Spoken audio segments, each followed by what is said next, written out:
Bismillah, alhamdulillah, wassalatu wassalamu ala rasulillah, la hawla wa la quwata illa billah, amma ba'd. Taib, akhun fillah, di dalam berkurban kita pasti menginginkan atau mengharapkan bahwasanya kurban kita diterima oleh Allah Subhanahu wa taala. Lalu apa saja tanda bahwasanya kurban kita diterima oleh Allah? Yang pertama yakni niatkan tulus ikhlas kepada Allah. Jangan sampai kita berkurban berniat untuk yang lainnya, karena segala sesuatu yang diniatkan kepada selain Allah maka itu akan tertolak. Karena sudah sepantasnya dan seyogyanya bahwasanya seorang hamba ketika berkurban diniatkan tulus ikhlas kepada Allah untuk mengharapkan ridho dari Allah. Jangan sampai kita berkurban hanya ingin mendapatkan pujian dari manusia. Na'udzubillah min dzalik. Sebagaimana yang terdapat dalam surat Al-Maidah ayat yang ke-27, di sana dijelaskan bahwasanya ada orang yang berkurban niatnya tulus ikhlas karena Allah Ta'ala, maka Allah terima kurbannya. Akan tetapi di dalam surat Al-Maidah ayat 27 itu juga dijelaskan bahwasanya ada seseorang yang berkurban dengan setengah hati, maka Allah tidak meridhoi apa kurban yang ia keluarkan. Yang kedua yakni dengan berkurban maka nilai ketaatan dan ketakwaan seorang hamba itu meningkat. Dengan berkurban diharapkan nilai ketaatan dan ketakwaan seorang hamba itu meningkat.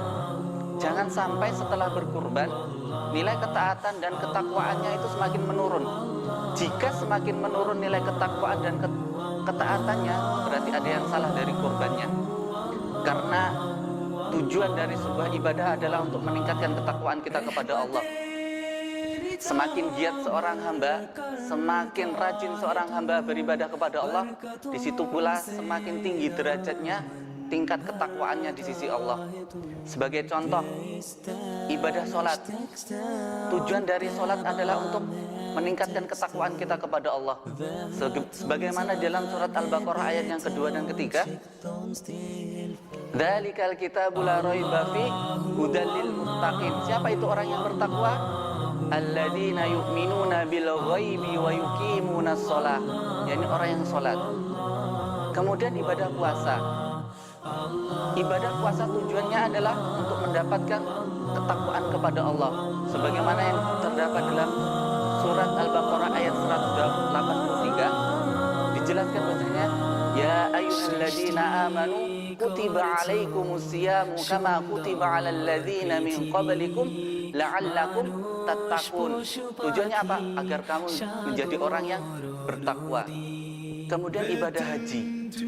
Ibadah haji selain kita menunaikan perintah Allah, di situ pula kita tujuannya untuk meningkatkan ketakwaan kita kepada Allah. Sebagaimana terdapat dalam surat Al-Baqarah ayat 197, di sana dijelaskan al-hajju ashhurun ma'lumat faman farada fihinna al-hajja fala rafasa fala fusuqa wala fusuqa wala jidala fil hajj wa ma taf'alu min khairin ya'lamu Allah wa tazawwadu fa inna khairaz zadi taqwa. Di situ kita mendapatkan ketakwaan kita kepada Allah. Begitu juga dengan ibadah kurban. Selain kita mendekatkan diri kepada Allah dengan kurban, tujuannya adalah untuk apa? Meningkatkan ketakwaan kita kepada Allah. Sebagaimana yang terdapat dalam surat Al-Maidah ayat 27, Watlu alaihim naba'a banai adama bil haqqi id qarraba qurbanan fatuqabbila min ahadihima wa lam yutaqabbal minal akhar qala la aqtulannak qala innama yataqabbalullahu minal muttaqin. Di situ kita mendapatkan derajat ketakwaan kita di sisi Allah. Jadi dapat disimpulkan bahwasanya tanda kurban kita diterima oleh Allah, yang pertama niatkan ikhlas tulus kepada Allah.